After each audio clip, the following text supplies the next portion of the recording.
ওই রাহেম, মালামালটি আমার কাছে দে, কামটা আমি করি। আর এইলো তোর 100 টাকা। ইফতারের তো সময় হয়ে গেছে গা, যা তুই তোর ইফতারের যা যা লাগে তুই আইন না ইফতার কর, আমি কাজটা করতেছি। আচ্ছা ঠিক আছে উস্তাদ। আচ্ছা ভাই, হ্যাঁ কয় টাকা বেতন দাও?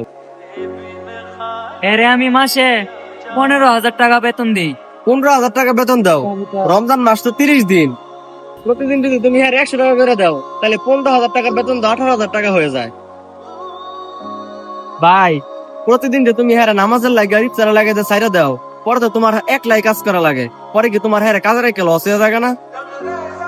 আরে ভাই, কথাটা হইলো, হ্যাঁ 11 মাস আমার দোকানে যেই পরিশ্রম করে কাজ করে, তারপর যে সততার মাধ্যমে কাজ করে, আমার দোকানে কোনো কাজই করা লাগে না।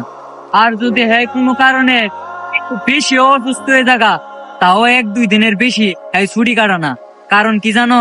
কারণ হের দুনিয়াতে কেউই নাই।